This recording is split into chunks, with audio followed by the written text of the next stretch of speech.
Nah, fun fact guys, ternyata pembunuh yang berhasil membunuh 2 orang dalam satu hari hanya Jack the Ripper. Hai guys, apa kabar kalian semua? Welcome back to Ruang Gelap dengan gue Mira, host yang membahas tentang true crime, conspiracy, horror, semua yang menyangkut tentang misteri. Alasan kenapa Ruang Gelap belum pernah membahas tentang Ted Bundy karena kayaknya dia terlalu terkenal dan sudah banyak orang yang tahu tentang dia. Tapi membahas Ted adalah hal yang kayaknya wajib bagi setiap podcast maupun video yang membahas tentang true crime karena dia adalah pembunuh berantai yang terkenal sangat tampan, sangat brutal, dan punya kehidupan yang sejak lahir aja udah gila. Bahkan sampai meninggal masih menimbulkan kontroversi. So, langsung aja kita bahas. Welcome to Ruang Gelap.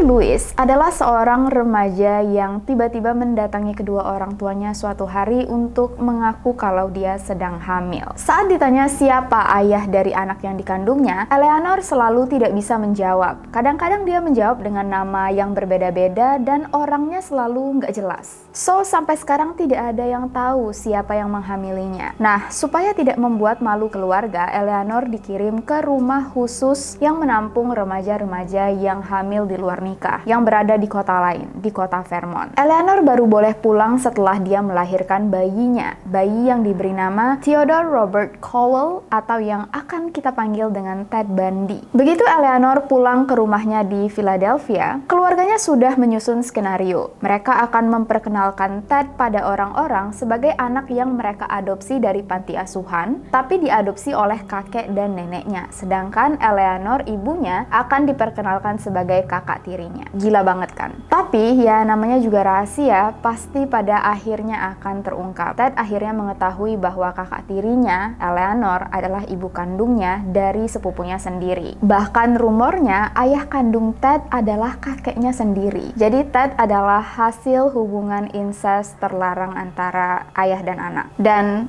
agak make sense sih kalau emang benar, soalnya Eleanor gak pernah bisa menyebut siapa nama orang yang menghamilinya. Jadi mungkin aja memang bapaknya, tapi fakta ini tidak pernah terkonfirmasi. Jadi kita juga nggak tahu benar atau enggak. Nah, sosok kakek Ted sendiri bukanlah seorang kakek yang baik. Dia pria yang suka main tangan. Kakeknya pernah mendorong Eleanor ke tangga cuman gara-gara bangun siang. Kakeknya juga suka menyiksa anjing dan menyiksa kucing tetangga. Pernah suatu kali buntut kucing tetangganya dia ambil, dia putar-putar ke udara dan dia buang. Benar-benar orang yang sangat kasar. Jelas bukan sosok kakek yang baik, ayah yang baik maupun pria yang baik. Tapi dianggap Ted sebagai idolanya. Sedangkan neneknya adalah wanita yang tidak memiliki kondisi mental yang stabil. Bahkan beberapa kali pernah diterapi menggunakan kursi listrik. Mungkin ada hubungannya dengan rumor bahwa suaminya menghamili anaknya sendiri, tapi itu lagi-lagi kita nggak tahu kenapa. Yang jelas kondisi mental neneknya tidak stabil dan juga mengalami depresi. Jadi kalian bisa bayangin gimana masa kecil Ted. Dia diasuh oleh seorang kakek yang kasar, nenek yang secara mental tidak stabil, dan ibu yang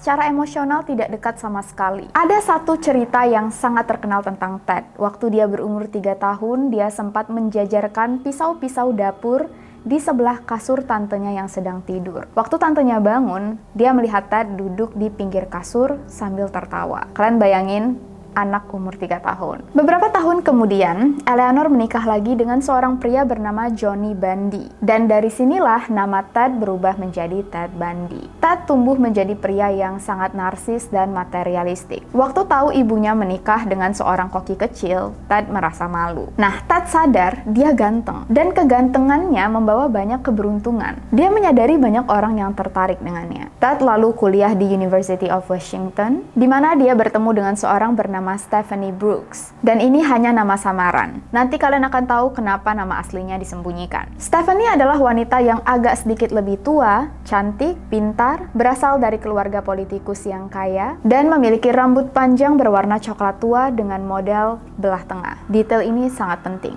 Bisa dibilang, Stephanie memiliki semua yang Ted inginkan. Entah jatuh cinta atau terobsesi, yang jelas Ted tidak pernah mau lepas dari Stephanie. Setelah pacaran sebentar, Stephanie minta putus. Karena merasa Ted terlalu kekanak-kanakan, belum tahu jalan hidupnya, belum punya rencana hidup yang stabil, sedangkan Stephanie sudah tahu apa yang dia inginkan di masa depan. Dan semenjak diputusi, Ted mulai berubah dan depresi. Dia bahkan drop out kuliah. Dan dari sinilah Ted mulai mengincar wanita-wanita yang mirip dengan Stephanie. Banyak orang yang menyalahkan Stephanie atas kegilaan Ted. Padahal ya, Stephanie minta putus baik-baik. Cuman Tednya aja yang emang agak gangguan. Punya masalah mental kayaknya. Bukan kayaknya lagi sih, emang punya masalah mental. Dan juga rasa dendam. Ted kembali kuliah di University of Washington, tapi kali ini mengambil jurusan psikologi. Alasannya, karena dia mau mempelajari sikap dan pemikiran manusia supaya bisa memanipulasi orang-orang.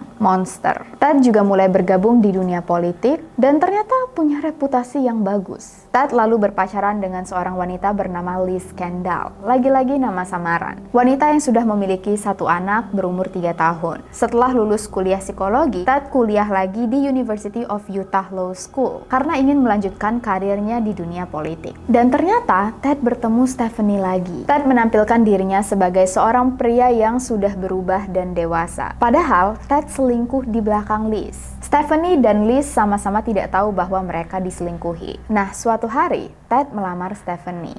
Dan dijawab yes oleh Stephanie. Dan besok harinya, Ted langsung menghilang. Dia ghosting. Bayangin kalau ada orang yang ngelamar, terus besoknya orangnya hilang, guys. Gak tahu apa yang dirasakan Stephanie saat itu. Tapi yang kita ketahui, rasa dendam Ted pada Stephanie sebesar itu. Seolah-olah Ted cuman melamar hanya untuk mendapatkan validasi dari Stephanie.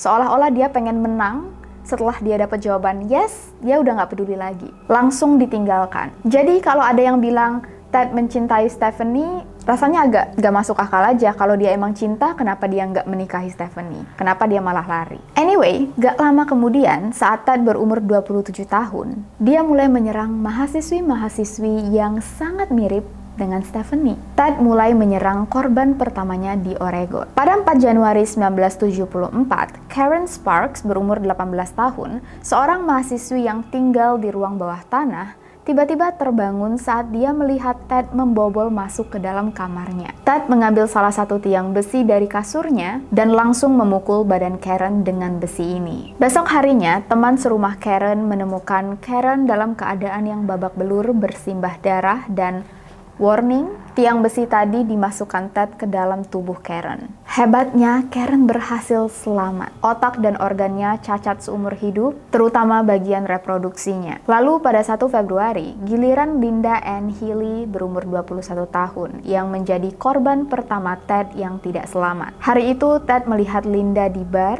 dan lalu membuntuti Linda yang berjalan pulang ke rumah sendirian. Ted membobol masuk kamar Linda menggunakan linggis dan langsung memukul tubuh Linda sampai meninggal. Ted lalu melepas baju tidur Linda, menggantungkan baju ini ke dalam lemarinya, menutupi kasur yang bersimbah darah dengan selimut bersih, membungkus tubuh Linda dengan spray, dan dia bawa pergi. Besok harinya, kantor Linda menelpon salah satu teman Linda untuk bertanya kenapa Linda tidak masuk. Teman Linda yang bingung langsung mengecek ke dalam kamar.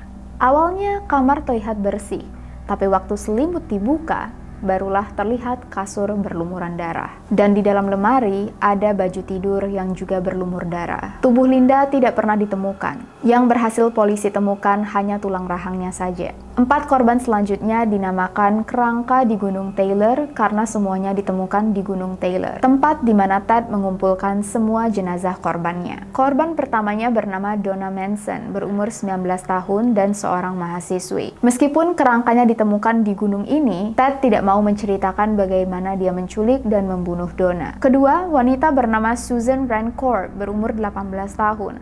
seorang mahasiswi yang baru pulang meeting sekitar jam 8 malam, yang hilang saat perjalanan pulang. Satu-satunya sisa tubuh Susan yang berhasil ditemukan hanyalah tulang tengkoraknya. Yang ketiga, Roberta Perks, mahasiswi jurusan keagamaan. Dia janji on the way dengan teman-temannya untuk nongkrong, tapi tidak pernah sampai. Tulangnya ditemukan di gunung ini juga. Lalu ada Brenda Hall yang berumur 22 tahun terakhir terlihat mengobrol dengan pria tak dikenal sebelum menghilang. Tengkoraknya lah yang pertama kali ditemukan oleh pendaki, yang akhirnya membuat kerangka-kerangka jenazah lain juga ikut ditemukan. Ternyata Ted sering mengunjungi gunung ini untuk mendandani semua jasad-jasad korbannya.